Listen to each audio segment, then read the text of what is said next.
don't work for a tech company. I don't work for a government. I'm just here to say, here's some information, make up your own mind. What is the job of the BBC technology editor? The first time I met Tim Cook, he picks up this record. He's like, this is amazing. I'm like, don't touch the levels. Do not. What do you think the future looks like in 5 years' time for work? Microsoft says AI should take the drudgery out of work. Do you worry about sort of your job being automated? This is my job. This is literally my job. DeepSeek was such an interesting story. They hadn't just sort of knocked together this AI tool in a weird way, in a kind of almost Trumpian way. Samsung filed about 4,000 patent applications, and the whole of the UK only filed 2,000. But we don't have a tech giant. Where is our Google or our Microsoft or our Meta? Make sure you subscribe so we can continue to get bigger and bigger guests.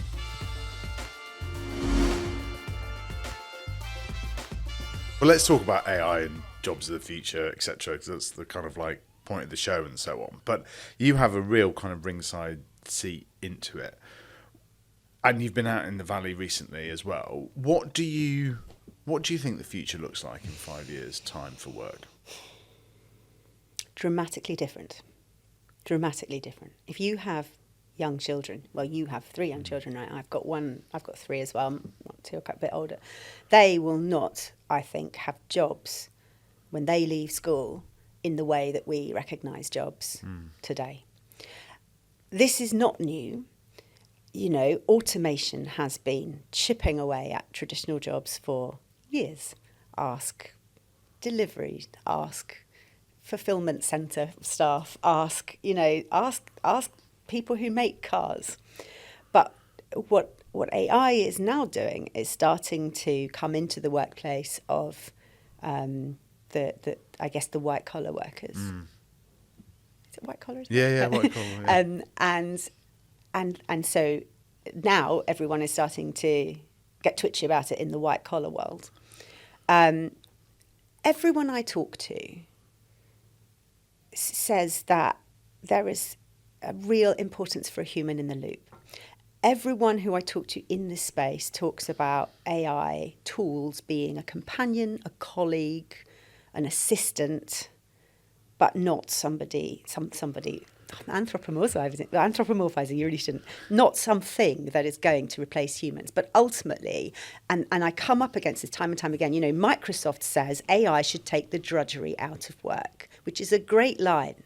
But I think for so many people, like probably arguably the majority of people, the drudgery is the work, isn't it? Yeah. It's the admin, it's the booking travel, it's the minutes of meetings, it's the diary management, and disproportionately as well, probably women doing those sorts of jobs. And I already know people who have lost their jobs because AI is now doing it, and I totally see the logic of that. It's cheaper, it doesn't get sick, it doesn't need holidays, all the rest of it.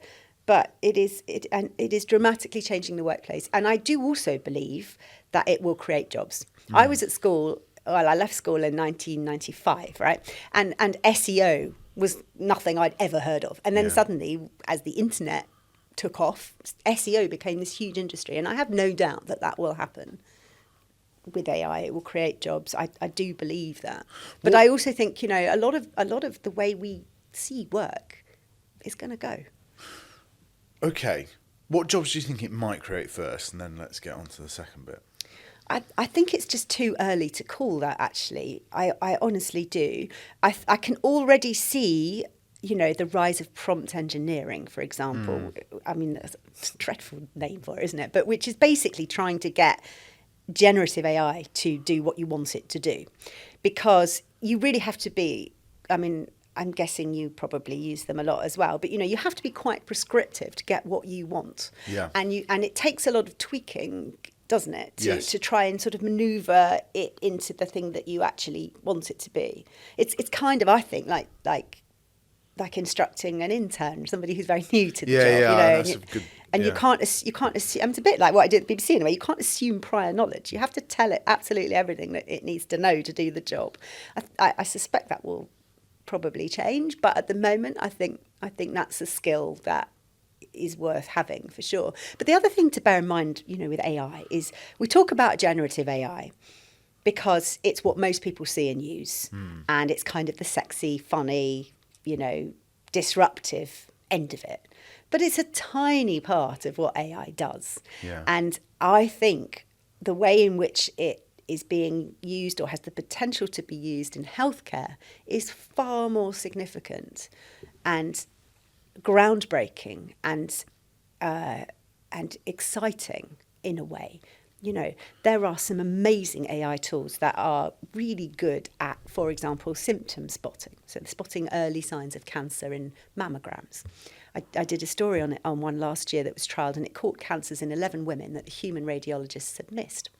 But it also, by the way, came up with hundreds of false positives because of the way data works. It wasn't allowed to have patient history. So it didn't know that a cyst had already been ruled out. But anyway, it was and is astonishingly good at that. Now, an AI tool that's designed to spot cancer does not have to be able to spit out a poem in the style of Taylor Swift, does it? Right? There are, and yet these two things end up in the same pot. And I think that's got to change, actually. I think the way we talk about AI has got to become a bit more nuanced than it is. Okay, so what's some of the language that we should be using then around AI? Because I agree with these new sort of sectors and developments. It does open up a whole new kind of lexicon that we haven't used before, which you must have to think about probably more than anyone. Yeah, it's not for me, I don't think, to create a new language, but I think a new language will come. To Google became a verb, didn't it? And I'm sure that will follow. I think we are. I think it's all happening so fast. I sometimes feel like I live with one foot in the future and one foot in the past. I'm so lucky that I get to go and see these incredible innovations, that are absolutely game changing. And then sometimes, the other day I was sitting on a train and I was sitting next to some people who were in absolute awe about the wireless charging point on the table in the train that they could charge their phone on. And I just thought, this is just a mind-blowing difference between what's coming and what there is. Yeah, it's like the future's already here, but it's not distributed evenly. What have been the things what have the AI developments recently that have made your jaw drop? Well, what has made my jaw drop in AI? I tell you what really has made my jaw drop in AI, actually, but this isn't an innovation, is the utter sort of bun fight that's broken out worldwide. I was at the AI Action Summit in February in Paris, and I was expecting it to not really be super interesting, and it just turned into this incredible battle for supremacy, with the EU wanting to position itself. Because you've got to bear in mind, this was just after DeepSeek had come out. And DeepSeek was such an interesting story, because I actually don't think that, well, in fact, it's almost certainly not been done like on the cheap, like they said it was. This sort of $6 million figure that was bandied around. There was an awful lot that had gone into it prior to that. That was perhaps its final training phase. And I also think, they used old NVIDIA chips, but they used a lot of them. And had they managed to get hold of some new ones? I mean, I don't know. I wouldn't be able to say. But they'd also used open source. They'd used Llama, which is Meta's open source kind of platform for large language models, and they also used another one from Baidu. So they hadn't just sort of knocked together this AI tool on the cheap, as it sort of the narrative played out. But in a weird way, in a kind of almost Trumpian way, the fact that they said they did has changed the game, because suddenly everyone else goes, oh yeah, actually, we probably can do it a bit cheaper. And then you saw this sort of big chunk of money fall off the value of NVIDIA, which has made so much money out of making AI chips, and sort of wobbled everybody else. So I think there was a moment where Europe was like, maybe the US isn't this superpower, actually. Maybe we can compete. And the UK is going, well, maybe we can. And, there was a lot of jostling going on. And then in comes J.D. Vance on day 2 and delivers this absolutely blistering speech. I mean, I've never been in a room like that where you could have heard a pin drop, and everybody's faces, their jaws were like, oh, my jaws. You know, he was, like or loath what he said, it was an absolute masterclass in oration, I thought, because he stood there and he said, the US is in charge here. We want to collaborate with you, but only if you want to play out by our rules. You know, we're not going to mess about. We're sick of you trying to regulate our stuff. Like the end, goodbye, and walked out.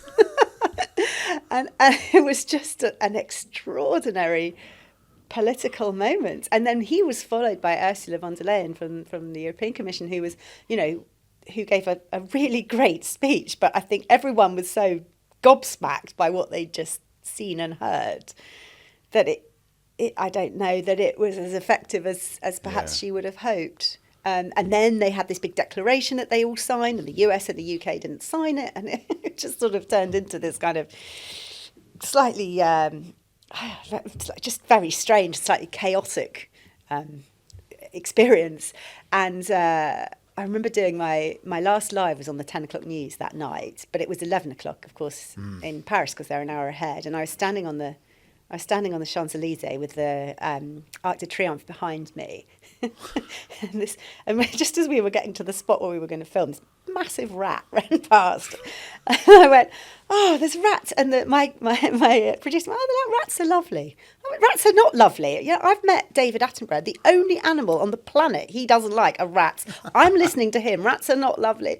And she goes, well, don't worry about it. And I went, what do you mean don't worry about it? She said, well, you've got to stand there, so just don't think about it. So there I am, standing on the Champs-Élysées, hoping that the rat's not going to come back, and trying to explain to people what the hell has just happened at this AI summit. And just I had this moment of thinking that life is very surreal, isn't it? So, it's so interesting. And what do you like? I mean, the UK's done, I think, you know, sort of fair play to Sunak, was the first mover on kind of a lot of the AI agenda in terms of the safety, etc. What do you think the UK's place in the world, role in the world will be when it comes to AI? I think we are still trying to figure that out, aren't we? I mean, under Rishi Sunak's leadership, I think the idea was that we were going to kind of be the referee. Now, under Starmer, we seem to be a bit more like, no, let's go for it. Let's have our own data centres, and you know, let's. The problem that the UK has is, and maybe I do know the answer to this, but I'd be interested to know what you think. We are really good at startups, and we have a really thriving tech scene here, but we don't have a tech giant. The closest we got was Arm, and then we sold that to SoftBank, which is Japanese. So where is our Google or our Microsoft or our Meta? Why don't we have that? We've got the brains here. A lot of tech innovation has traditionally come from here. Yeah. And whenever I meet like loads of people that I talk to, actually, I always ask them, because I think it's really important. You know, what is your metric for success? What do you want to happen here? And they almost always say they want to be bought by Google or by one of the tech giants. And they hardly ever say, we want to be Google or Meta or Facebook or or Microsoft or whatever. And I find that quite sad. But I also think, I wonder if it's a cultural thing. Mustafa Suleyman said to me that in the UK, we are too afraid of failure in a way that they're not in the US. He said, in the US, if somebody hasn't really failed, you don't really want to work with them because you think they don't know how to fail and they don't know how to get over it. Whereas in the UK, if you fail at something, oh man, you've had it, haven't you? I mean, that sticks. You are for years the person who failed at whatever it is that didn't work. And maybe that's a cultural thing. I also think we just don't have the money, do we? I mean, we don't have anything like the resources that they have in the US. Yeah, but I think it's a cultural ambitious thing before that. I mean, we don't have the money that the US does, but I think one of the biggest things that we actually lack is partly the skills of scaling. So I think the money is there to a degree. Okay, fine, not at the really big sort of, getting to the kind of Google level.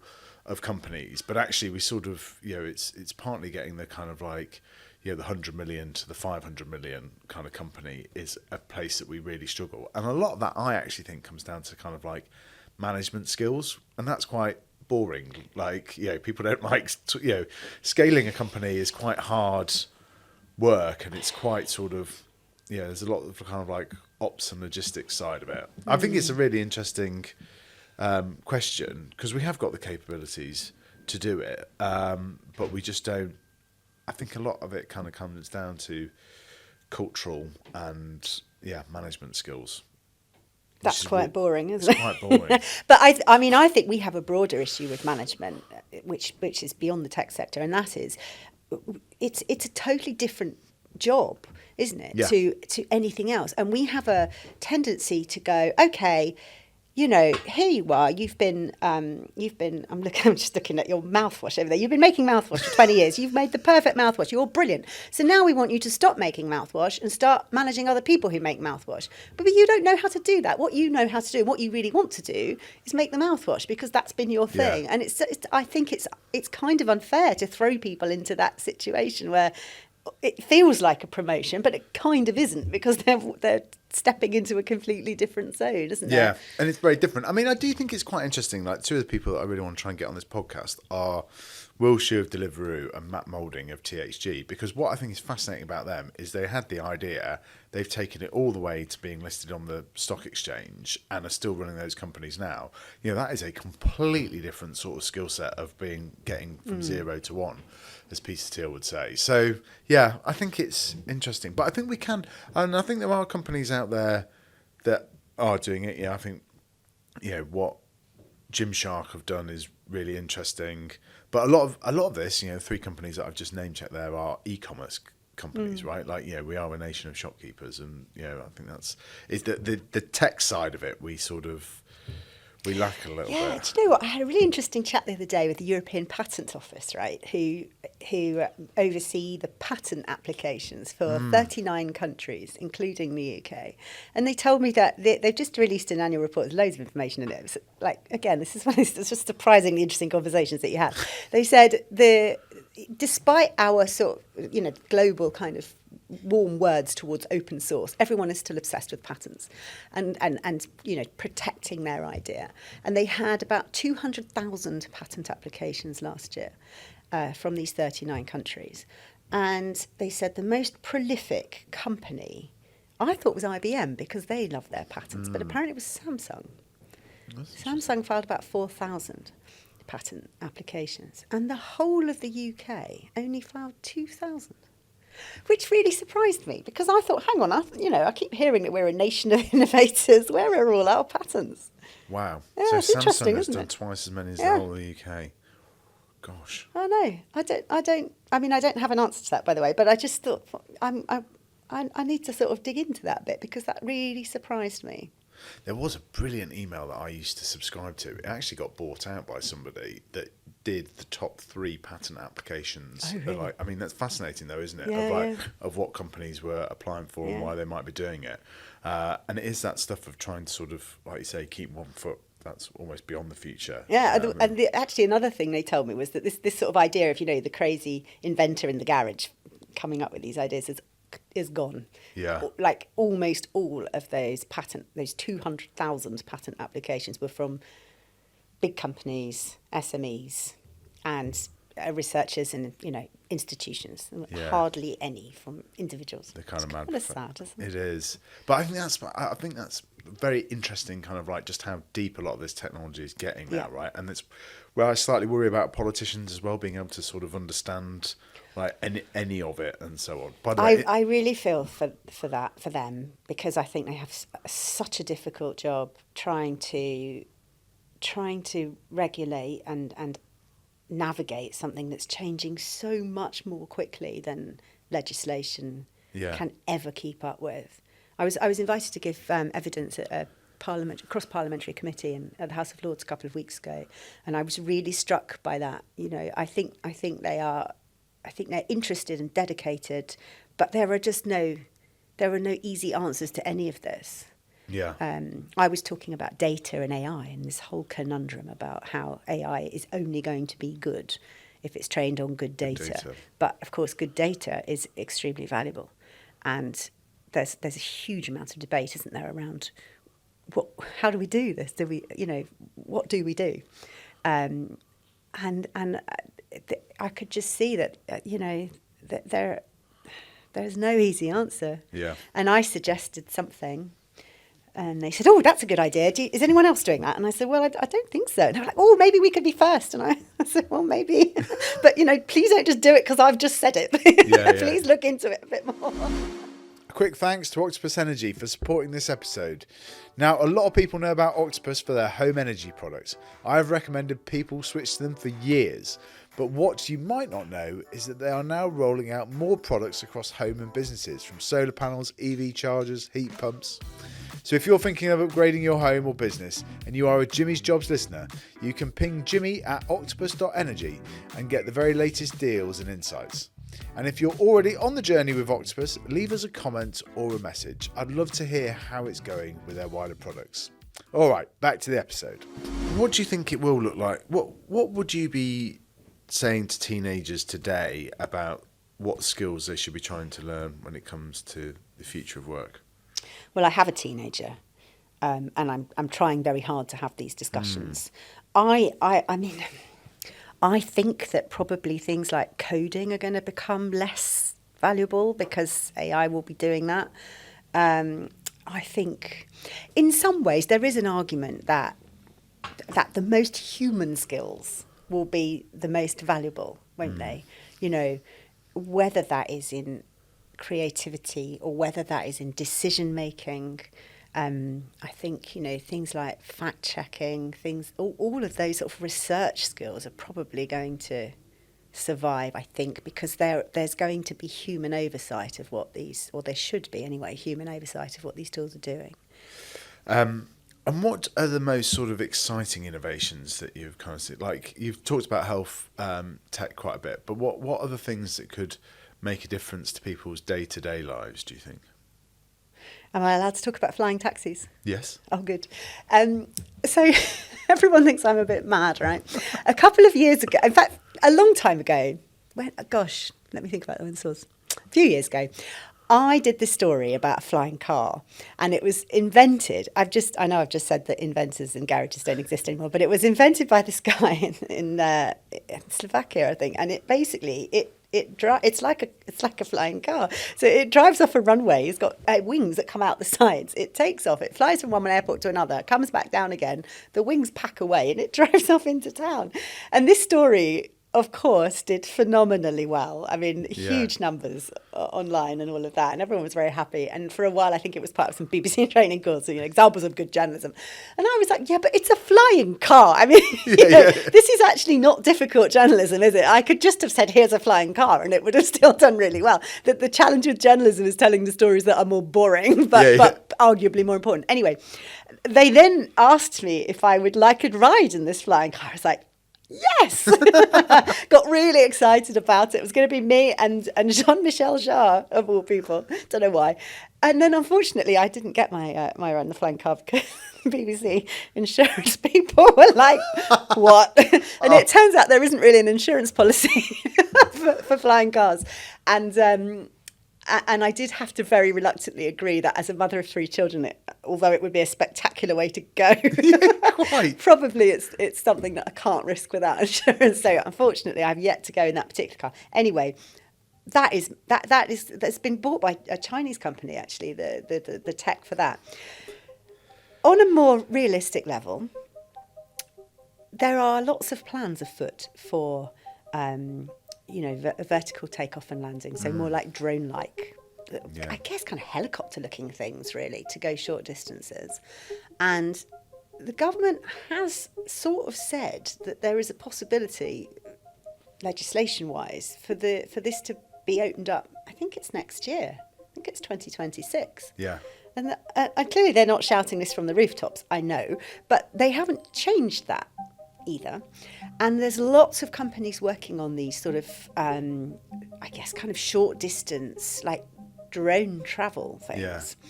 And everybody thinks I'm mad because nobody's ever seen one. But I do think it might become one of those things that suddenly we will start to see. Because it's not, Uber has been looking at it for ages. I think they were going to try and do it at the Paris Olympics, but it didn't happen in the end. There's lots of vertical lots of companies working on it. aerospace as well, exactly. isn't it? You can't. Fitzpatrick I mean, my flying car thing is interesting, but you can't have cars. Can you imagine the carnage at Heathrow if it's alongside all of your jets, you've got cars taking off. I mean, we just don't have the infrastructure for that. I know that, but the idea of sort of this FTOL kind of travel, I think that will change lives, change the game, be easier to get around. Interestingly, actually, I was talking to someone in Ukraine. There was a really quite serious helicopter crash in Ukraine, and we were chatting about it. And he said the thing is, in Ukraine, like travelling by helicopter is quite common. There's lots of helicopters buzzing around. I didn't know this. There's lots of helicopters buzzing around. So although crashes is obviously always awful, there's quite a lot of helicopters. Yeah. And I wonder whether we will start to see that with these. I don't know what to call them. What do we call them? Drone taxis. I don't know. Will it be a case that suddenly? And the other thing that I think is going to come sooner rather than later, and nobody believes me on this either, is driverless cars. Do you? Because Elon Musk is always saying next year, right? He's been know. saying next year since about 2008, I think. Yeah, I know. But they are out. They are already in the US and in China in taxi form, aren't they? You can get in a driverless taxi. Yeah, you can. I mean, I get it on my feed all the time. People that visit San Francisco trying their first Waymo. Yeah. And that's you it. have to. It's a rite of passage. Exactly. But how? It's kind of interesting with that stuff in a way that it's so slow, because it's like, well, why is that not here? And also is how quickly this stuff becomes normalised. I mean, in some ways, it very nearly is here. Cruise control is so good. Yeah. On newer cars. There's one car, the Ford Mach-E, that you can drive on the motorways without your hands on the wheel. And I've done it. And basically, it's called the blue zone. So when you're on the road that you can do it on, the thing goes blue inside. There's like blue lights that go on, and then you can take your hand off the wheel, and it just does it for you. And it's really weird. Yeah. And actually, it's kind of strange because you don't really know what to do with your hands. Like many, many, many years ago, I quit smoking and I didn't know what to do with my hands, and I relived that sitting in this car thing. I literally don't know what to do with my hands. And we were filming it, and I was doing this piece to camera, obviously looking at the road, because you have to. If you don't look at the road, it tracks your eyes. If you're not looking at the road, you have to take control again. So they really monitor. The sort of human at the wheel thing is still the law. Anyway, so I'm doing this piece to camera, looking at the road, and I'm like gesticulating a lot. I do anyway, but I was trying to make the point that I'm not driving this car. And but the cameraman said to me, people were driving past, like looking at me, what is she doing? I was quite surprised I didn't end up with a police escort. But anyway, it is currently the only car that you can do that on the UK roads. But that is looking to change next year as well. And I think it will, and in a way, once you accept driverless cars, you can completely redesign the car because you don't need the furniture, you don't need any of it. Maybe you end up with a pod that's more like a train carriage or a cafe table. I mean, I've seen some amazing concept cars,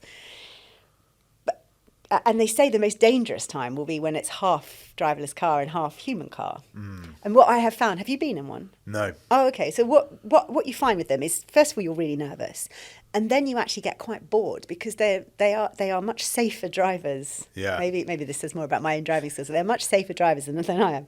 And so you're coming up to a light, and you think, I'll get across that light. No, it's going to stop. It never breaks the speed limit. It never it's totally, the most conservative driver, which is good. Yeah. But that in itself causes accidents, I think, because people driving behind expect it to do the lights, expect it to go over the roundabout, because they would.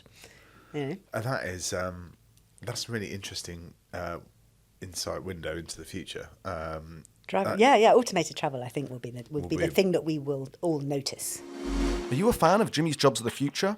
Hi, I'm Sonny, one of the producers behind the show. Have you ever thought, my business deserves to be in the spotlight too? Well, you're not alone. Companies reach out to us all the time, asking us to create podcasts and digital video content for them. But until now, we've only taken on a limited amount of projects. But here's the good news. In 2025, we're expanding. Our production company, Boxlight, is now ready to help more businesses like yours tell their stories with high-quality, white-label content. Curious to see what we can do or how much it might cost? Head over to boxlight.io. You'll find examples of our work and even a podcast calculator to explore your options. That's boxlight.io. We'd love to help you shine in 2025. Now, back to Jimmy. Now, I think you have one of the most interesting, important, and hardest jobs in the United Kingdom, being the BBC's technology editor, because you're at the vanguard of all the technology changes, but then you're also responsible for explaining it to the entire UK public. How do you sort of get into the mindset of doing that? I think my job is actually quite simple in many ways because I'm talking to a very large, thankfully, audience of people who, some of whom know lots about tech, some of whom know nothing about tech. And I feel like my job is to explain these issues as simply as possible because tech runs the world and it shapes the way in which all of us experience the world. And yet so many people very proudly declare themselves non-techie. And I want to change that because I think it's not possible to live in 21st century UK world and not be techie. You have to know a little bit about not only the technology, but these powerful companies behind it who have never been elected and have such an enormous role in everything. And we see how much chaos ensues when it goes wrong. We saw the CrowdStrike outage last year that grounded airlines, cancelled operations, closed banks. You know, it was absolute chaos. So I think my position is quite unique because I don't work for a tech company. I don't work for a government. I'm not here to try and persuade people to think a certain way or buy a certain product. I'm just here to say, here's some information. Make up your own mind. And what I would like to try and get across is one point. If you have to know one thing about this subject, here's what I think it should be. Now, that doesn't mean I only know one thing about the subject because I can't just pick the first thing that I find out and go, that'll do. I do a lot of reading, listening, talking to people. I'm very lucky that I'm able to talk to the people who are at the coalface of tech and the leaders in that world. And I suppose my job is to distill that into, if you've got 30 seconds, what is it that I think would be really useful for you to know? And how does that change depending on the audience? How much do you think of it ahead of time if you're going on the Today programme versus, say, the 6 o'clock news? It changes because you're thinking about, well, first of all, the Today programme's in the morning and the 6 o'clock news is in the evening. So a story may well be quite different by that point in the day. I think there's also a timing issue. You know, it's always easier to have more time, isn't it? So on the radio, you might get 3 minutes. On the telly, you might get 1 minute 15. So it's a much more structured and short form of storytelling. I think television is a very different medium to radio. It's also I think there's something less intimate about it, and so I structure TV quite differently to the way I structure radio. And it's kind of less conversational because you don't have time to get into a chat. You know, you might have one question, one answer. So everything that you think you need to say, you've got to get into your first answer in case you don't get another question. And I mean, that's interesting as well because so much of radio now is being filmed as well, right? So how do you kind of think about the sort of different audiences? Also, you're posting a lot to social media as well now, right? So you've got this whole other aspect. How do you think about the different platforms that you've got to post to for socials? Social media is really interesting at the moment. I think it's massively in flux. And I think the changes that have been made to X have sort of had a really wide ripple effect. So not only are, I think, fewer people using X, certainly fewer people in my world are using X, As a result, they're going elsewhere. So many more people are using LinkedIn, I'm finding. So that's become a much bigger platform for me than it used to be. And then there's, smaller platforms like Blue Sky, which seems to be steadily but slowly, I would say, growing. Threads, Meta's equivalent, which people seem to dip in and out of as well. I think you can be more personal on social media, can't you? Because you write something or you post something, you share some content and people reply. And some of them want to know more and some of them actually want to know less. And you can tailor your response then to, what exactly is it that you want to know about this story? But you can't do that in broadcasting. Broadcasting is still a sort of one-to-many medium, isn't it, a lot of the time? And so you don't have that, you don't sort of get that audience, that immediate audience reaction. When I do live events, I'm always so interested. I love the Q&A at the end. I mean, they terrify me, but I love them because then you get to know exactly what it is that people are asking. And that not only informs my reporting, but it kind of informs me as a human being as well, I think. No, I often think actually, like when you've got guests coming on, you can get some really interesting questions and ideas from people about it. Why do you think LinkedIn is increasing in such kind of prominence? I think it's partly the sort of diaspora from X. I think it's just, I wonder if we are of a certain age, Jimmy, where, let's be honest, perhaps it's something that you fall into at a certain age or stage of your career and your journey. I sometimes wonder, I think a lot about the way people represent themselves on social media, and I think maybe it's quite healthy to have a space that's less personal. And I've noticed when people start to get very personal on LinkedIn, it doesn't always go well, does it? No. The comments are a bit like, this isn't Facebook, mate. This isn't Instagram. And sometimes I think when you're posting to Instagram, there's a kind of tendency to go, here's this picture and it tells you about a time in my life when everything was awful. Whereas on LinkedIn, you'll go, here's this picture and it made me think about resilience. You kind of, it's a sort of more professional and I guess, less intimate medium, and maybe that's a bit of a palate cleanser once you've poured your soul out everywhere else. Yeah, no, I think that's interesting. How do you think in the morning?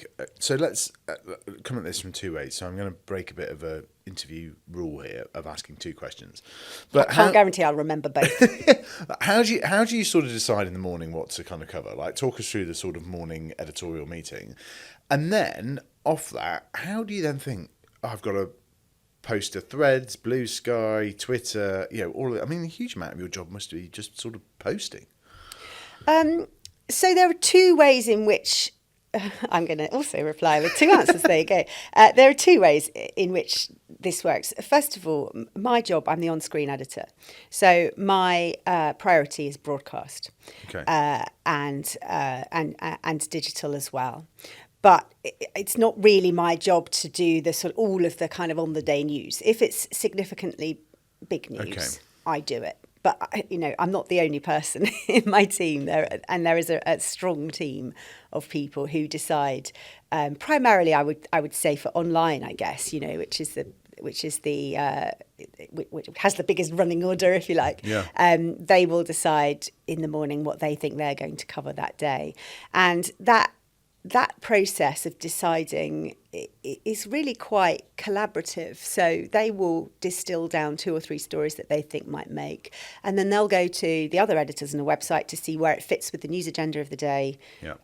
Because there are so many factors that I hear so often. Oh, why wasn't this on the BBC? And it drives me mad because, first of all, how do you know it wasn't on the BBC? Were you really across all 5 million platforms? I don't know that it wasn't on the BBC. Which bit of the BBC do you mean? Do you mean you didn't hear it on Radio 2 when you had your kids in the car on the way to school at 8:30, right? Quite possibly it wasn't on then. And the other thing that is really worth saying is it depends what else is going on in the world, right? Yeah. So as we talk now, we're in tariff turmoil, aren't we? And so that is dominating the news, and rightly so. And so that means that it just makes it a little bit harder to get other stuff on because there's not as much room. And I think it also depends on audience interest. there are people whose job it is to really very closely monitor what audiences are interested in, and you find, and in fairness, I'm a human, I'm probably the same. There'll be like an obsessive interest in something for a bit, and then it's like, oh, actually, I'm quite bored with this now, you know. Yeah. And so you're kind of surfing these waves of what do people actually want to read and know. And the other thing, of course, is the level of knowledge that you need to understand a particular story. I mean, I was really struck by this feels like 100 years ago now, but do you remember when Rishi Sunak called the general election? Yes. I think it was about a year ago, wasn't it? Yeah, it was at the I remember it well because it was at the podcast show it happened. Oh, was it? I remember thinking, my God, and I saw Nick Robinson and Amal were both doing a thing there, and we sort of spent lunchtime trying to work out whether he was actually going to go and do it. But he did, yeah. Well, that day, he called the general election and caught everybody by surprise. Certainly me. I had my bets on it being towards the end of the year. Anyway, whatever.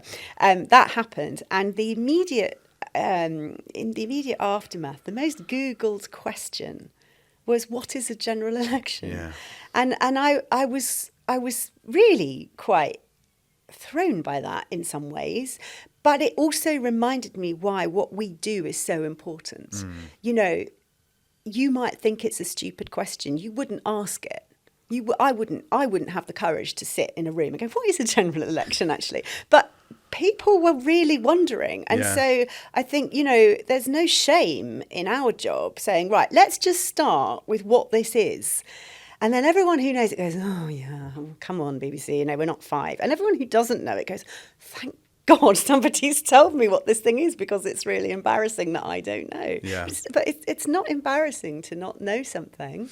It's part of the BBC's job is to make sure you do know. Well, it's a bit like the day after Brexit as well. The most Googled question was, what is the European Union? Oh, a bit late. Exactly. So what is the job? What is the job of the BBC technology editor? I ask myself that quite often.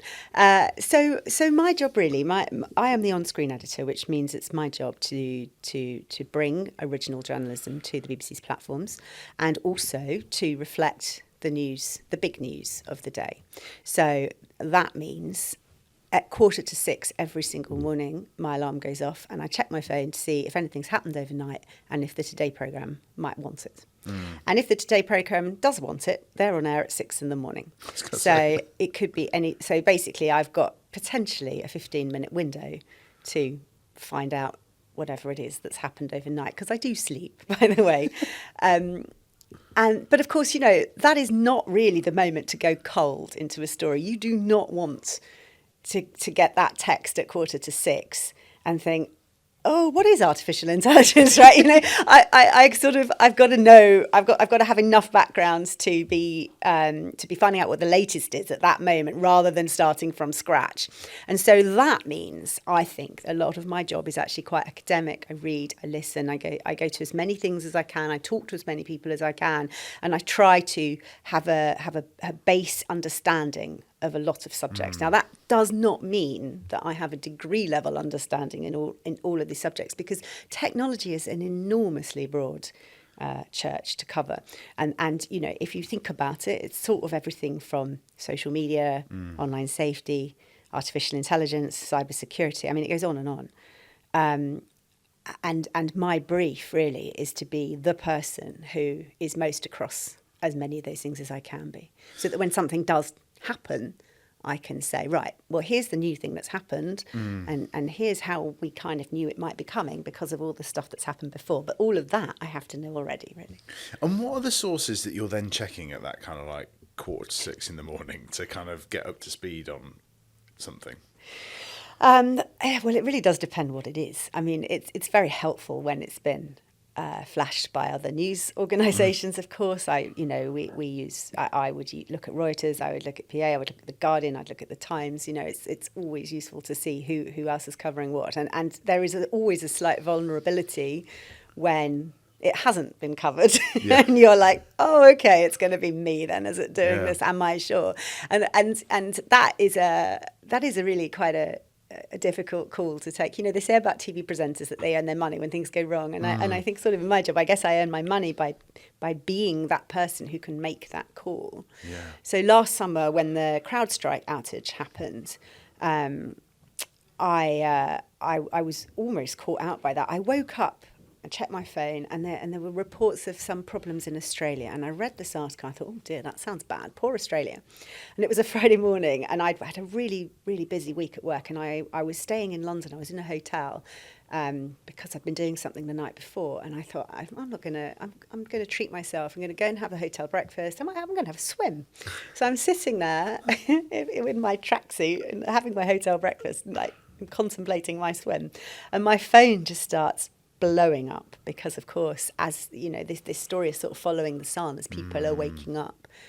Nothing is working, and the deputy editor in the Today programme, who I know really well, rang me and he said, "Do you think we should do something on this?" And I said, "Yeah, I think we should." And he said, "What's going on? What is it?" And I had to say, "Look, I don't know." I think that's the point. Nobody knows, but I will try and find out something to tell you in the next 15 minutes. So I had 15 minutes, so forget the swim. Go back to my hotel room, and I'm just like, the more I'm looking into this, fingers are really pointing at CrowdStrike. Lots of fingers. And somebody sent me, and this is a good thing about working for a big platform. I think people know the BBC, and so they send, they do get in touch when things are going on. Somebody sent me a page that linked to a CrowdStrike customer website, and he said, "There's a fix on this. It must be them because this page has appeared and it's issuing a fix." But I couldn't get into it because it was password protected. Obviously, I don't have a CrowdStrike account, and I sat there and I thought, nobody is saying it in public. I guess none of the papers are running this. Nobody's running this line. But I really do think it's them. Do I do it or do I not? And just as I was about to go on air, this guy sent me a screenshot of this CrowdStrike page, and I saw it, and I thought, okay, I'm going to do it. So I think it was about 16 minutes past 8, and it was me and Nick Robinson, and we sort of run through what we know, and then he said, does it sound like a cyber attack? And I said, it's too early to call, but the suggestions are that it isn't a cyber attack. And there are lots of fingers pointing at this company called CrowdStrike. And there's a suggestion that maybe there's something that's gone wrong with the code, and it's used in a lot of, and it's reacting badly with Microsoft-powered computers, of which there are millions. And I came off air and I kind of chewed my fingers down to the bone for the next 3 hours thinking, I really hope I haven't got that wrong. And we were chasing CrowdStrike, and they disappeared, and they'd gone to ground. Nobody was answering anything. And I thought, oh my God, I'm going to get sued. This is the moment where I'm going to get sued. And then, of course, they came out with a statement, and it turned out that I was right. And I exhaled quite significantly at that point. It was still too early for gin, but I thought, thank goodness. But actually, that's part of being a journalist, isn't it? Is making those big calls. And I didn't do it lightly, and I wouldn't do it. I wouldn't have done it if I hadn't really felt very certain that this was the direction of travel. Yeah. How interesting. Have you had any other sort of similar kind of calls? Have you had any times you got it wrong? Have I had times when I've got it wrong? Do you know what? It's a bit like when you get stuff wrong in tech. It's little things that you sometimes get wrong. So I came back from like 7 months of maternity leave, and my first day back at the BBC, and in fact it was my first day really in this job because I got the job before I went on maternity leave, but then I was off. Elon Musk decided he wanted to buy Twitter.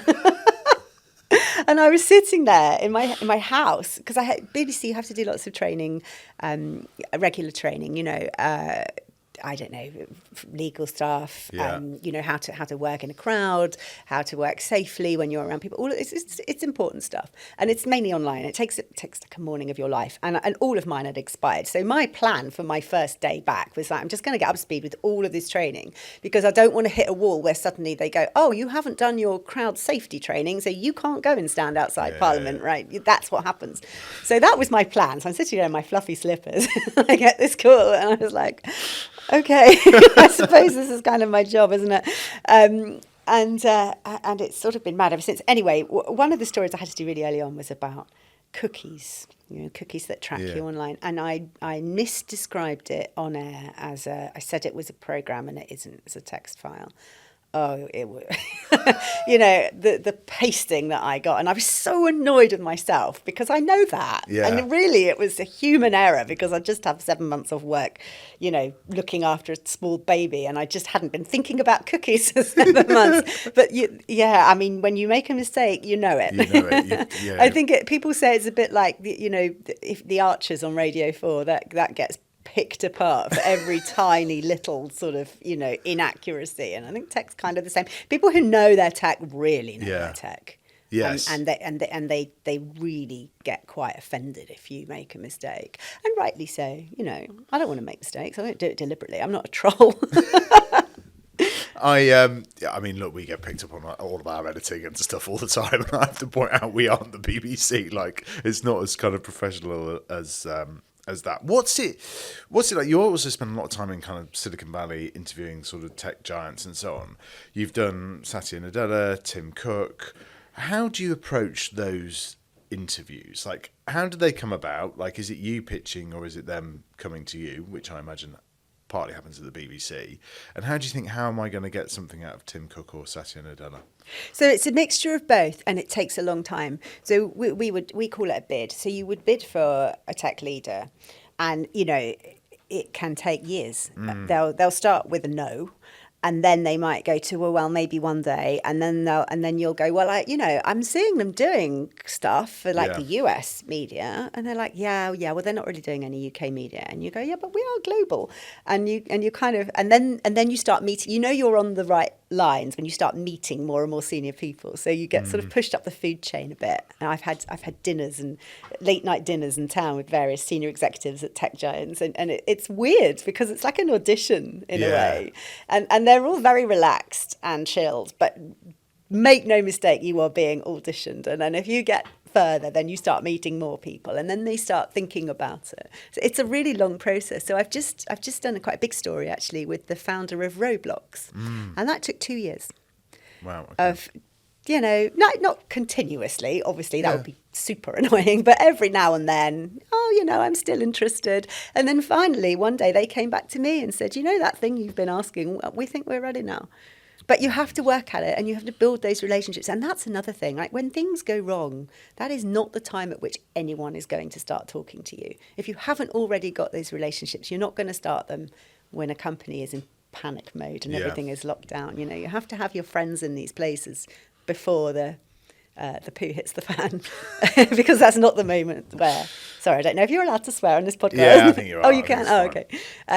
Because that's not the moment at which... suddenly people are going to open up to you. And I think that two things that... The first time I met Tim Cook was super interesting, actually, because I met him as part of a meeting that he'd had in town. So it wasn't a broadcast meeting. It was just the meeting with the media, with a very small number of people. And then they phoned me up. I must have passed the audition, because they phoned me up an hour later and said, he's going to meet some women who are graduating from some sort of women in STEM program that Apple's been running, and it's in Regent Street. Would you like to come? And I was like, look, I'm not going to get that on air. It's great, it's lovely, but I won't get that on air. So the only reason I will come is if I can interview him.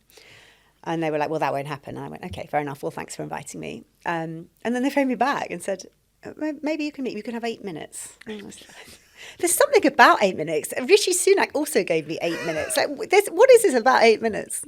Maybe I should have given you 8 minutes. Yeah, exactly. No, I find it interesting. I think with that, there is it'll almost certainly run to 10, probably. Yeah, kind of thing. Yeah, I don't know. I don't know what it is. Anyway, and they were really nervous about it. They said you can't do it on telly. You can only do it for radio.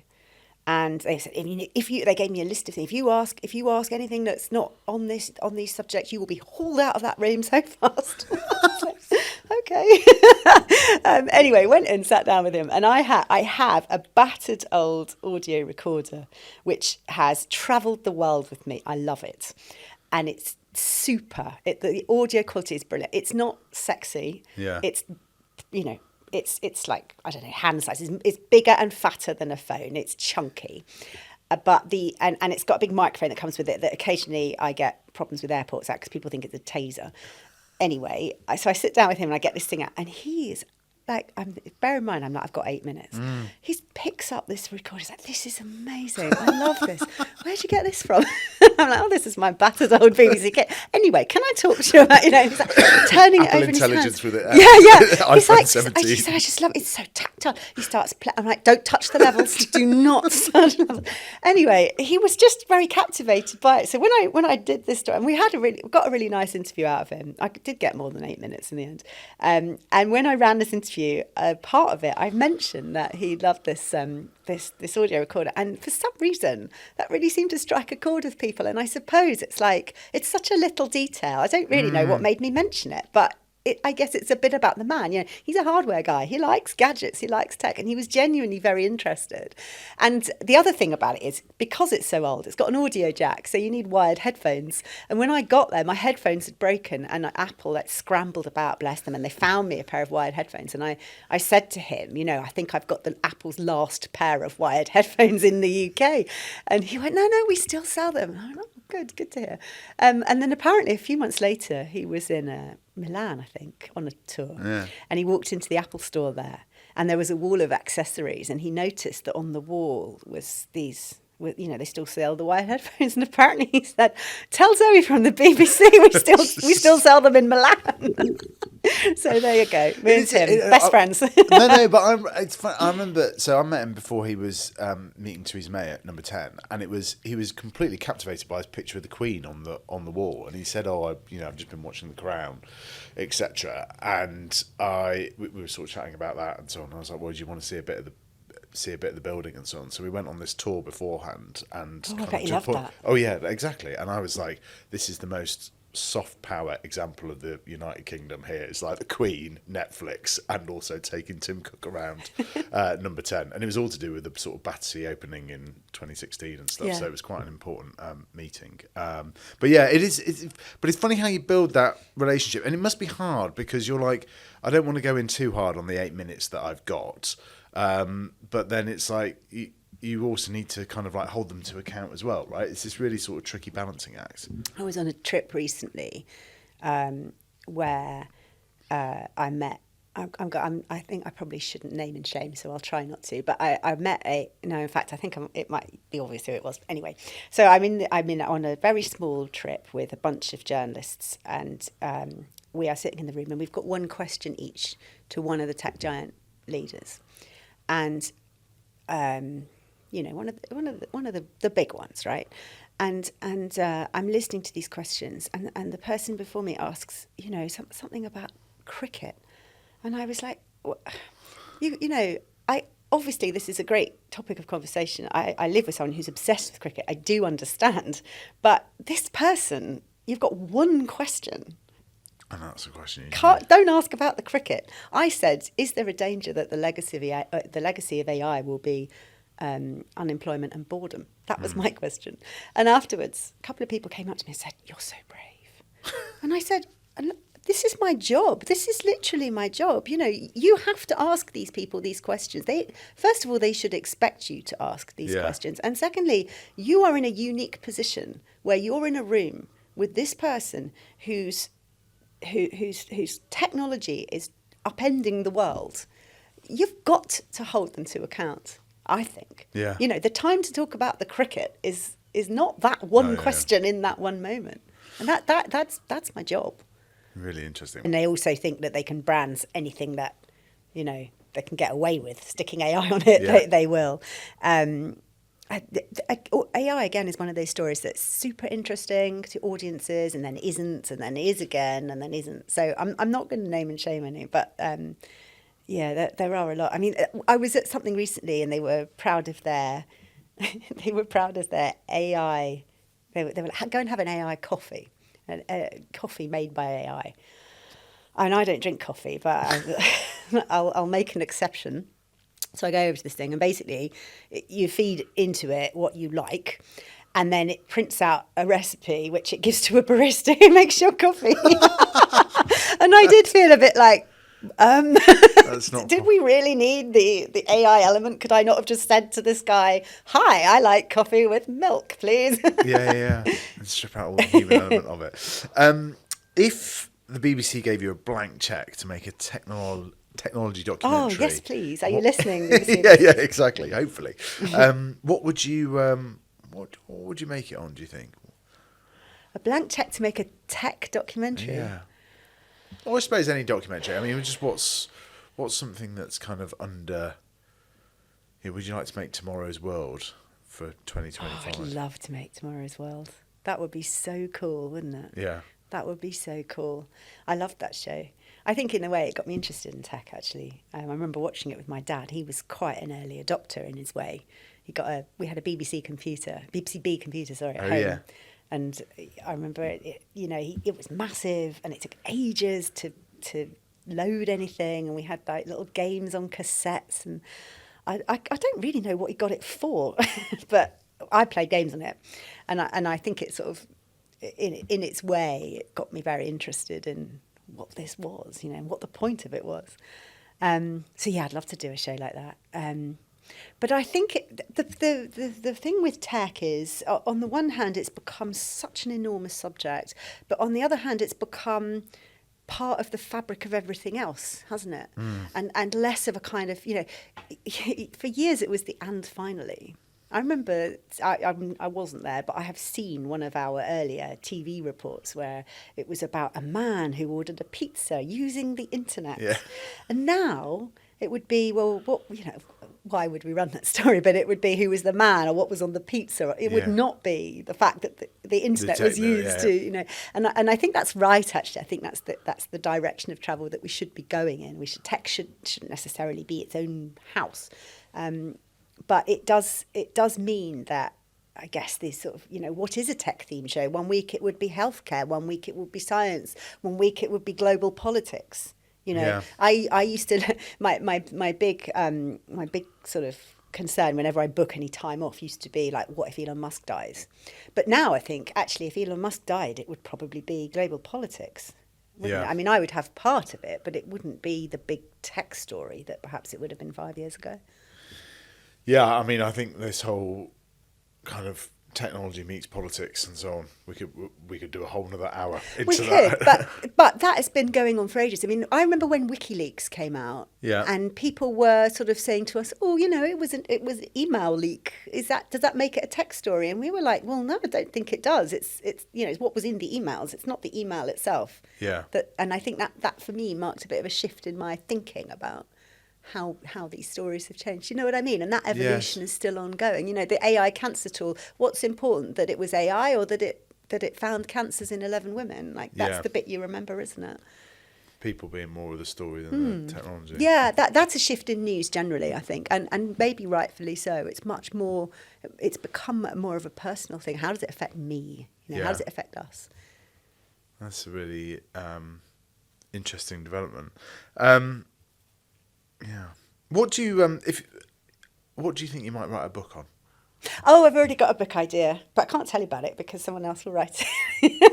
Tell me afterwards. Yeah, I'll tell you afterwards. What I will tell you is that I have already written a book. A friend of mine for Christmas ordered me a book that had been written by AI. It's this kind of company that does it as a joke. So you upload a few details of the life of anybody you want and a picture of them, and it prints you out 240-page book written by AI. And I ended up doing a news story on it, actually, because I found it so bizarre. It was really strange. It was... What I've learned is reading 240 pages of AI-generated content is a real pain. A lot of it is repetitive. A lot of it it's just mad. It just goes off on a tangent completely. But some of it was quite alarming to someone like me who makes content for a living, I suppose, because it was in my voice. The good bits, obviously, were in my voice. And it mentioned the names of my kids. And it sort of hooked back to my life. But it wasn't me, and it's got my name on it and my picture on the front cover, and it wasn't me, and it was very interesting, eye-opening experience, I suppose, to look at this thing that had been done in my name, but but actually had nothing to do with me at all. If anything, the copyright belongs to the company, not me. Yeah. I had no claim over it whatsoever. I hadn't written it, I hadn't approved it. You can't buy it, by the way. It's the firm only sells it to the person who commissions it. They reckon they've sold 150,000 of these books in less than a year. There's good money in it. So I don't need to write a book anymore. No, not always biography anyway. Do you worry about sort of your job being automated? Yeah. I think if it's done smartly, it could work well. I can only be here right now, sitting here talking to you. Maybe 10 AI clones of me could be off doing other things while I'm doing this, and that would be hugely boosting my brand and maximising, I guess, the work that I can do. But ultimately, they'd probably be cheaper than me, wouldn't they? Yeah. And journalism is, I don't know, journalism is changing. I think it's more important than ever, and I also feel like it's becoming less valued than ever, and that does make me sad. But that's not an AI problem; that's a cultural problem. Yeah. A couple of weeks ago, actually, I spent a day at the Royal Courts of Justice because I was trying to get into a court hearing regarding a dispute between Apple and the Home Office. I spent 6 hours sitting outside that courtroom, and we weren't let in the end. But they have now acknowledged that it took place, because the government wanted it to take place in secret because of national security issues, even though it's the world's worst kept secret because everybody knew about it already and people are talking about it. And I sat there with a handful of journalists, all from mainstream media, and a couple of privacy campaigners, and I felt like this is actually really important. This is something that affects everybody's privacy in the UK, and indeed it's also a discussion about national security and how do we protect the country in the face of encryption. That is a debate to be had, and yet the people who are here are the old school journalists. Yeah, they're doing it, and that is not an AI job. Sitting outside that courtroom was a me job. Completely. So from courtrooms, sitting on benches, as a kind of final question, for a young person wanting to kind of break into sort of technology, media, etc., what kind of events should they be going to, and what should they be doing? What advice do you give to young aspiring tech journalists? The media landscape has changed so much that the way in which you get into the media is very different to the route that I took, which was super unconventional. And none of the routes that I took into this job exist anymore, actually. But there are so many more that didn't exist at the time. So I think, and I always say this to people, if you want to broadcast. Go on social media, go on YouTube, go on whatever you want, and upload content and talk about it and share it. I cut my teeth on the Today programme. I would actually probably rather cut my teeth on LinkedIn, you learn how to communicate by doing it, and there are so many opportunities for you to do it yourself, and you don't need anymore the massive kit. You don't have to invest. It's not a game that is reserved for those with enormous studios. And you've got a phone in your pocket that's a broadcast device. I use my phone for broadcast, right? Just do it, and make a name for yourself. Do it like that. Yeah. Well, that's a brilliant way to finish. Zoe, thanks very much for coming on Jimmy's Jobs of the Future. Thank you. Thanks for having me.